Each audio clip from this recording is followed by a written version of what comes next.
Well, you might want a Holden Colorado if you need to carry 1,400 kilos. Or maybe you want to tow 3.5 tons and go off-road. Or maybe you want to go racing in a Superute.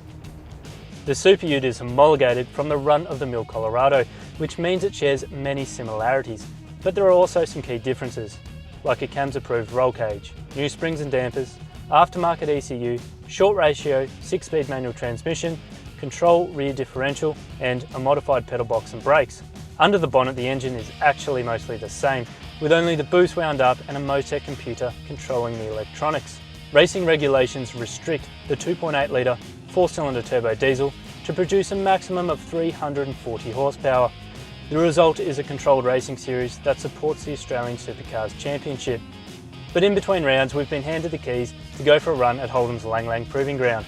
And it's nothing like a normal Colorado to hop into. Even though it has a lower ride height, you need to get through this roll cage into a bucket seat with a 6-point racing harness. In fact, the only original bit of Colorado in here is the dash, but that doesn't even work. Instead, there's a Motec computer display behind the OMP racing wheel. There's different racing pedal setup, and there's switch gear to start the ignition. And there's also absolutely no sound deadening, so it's very, very noisy inside.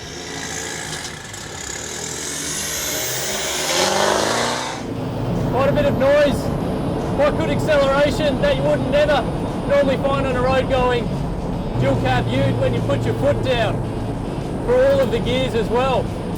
9-inch Detroit locker rear diff, so traction could be a little bit of an issue, and the brakes are replaced. There's no brake booster, no ABS, so they're quite firm racing brakes. Of course, we can't drive this on a normal road. There's no way that you could do that, so we're out here at Holden's Lang Lang Proving Facility, where they have a variety of different surfaces for testing it. Which is quite interesting because this is where they tune the Colorado Ute to drive really well on Australian roads, and although the suspension in this is completely different, the whole rear end's been changed and hasn't got the leaf spring.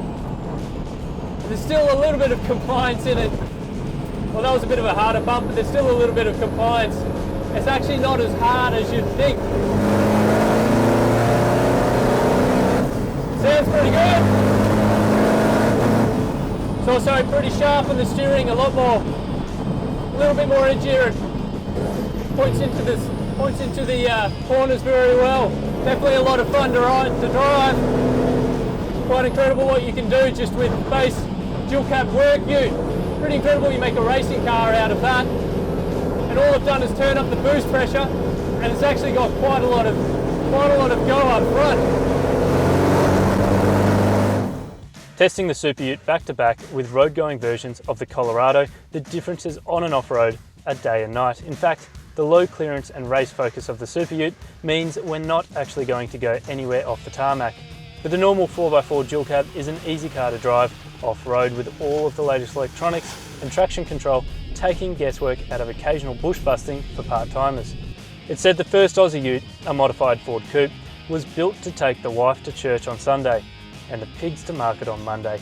And now we want a car that can pick up Jerry, Bob and Macca on a Monday, tow a trailer to the job site on Tuesday, take the family four-wheel driving on Saturday, and maybe even go to the track on a Sunday.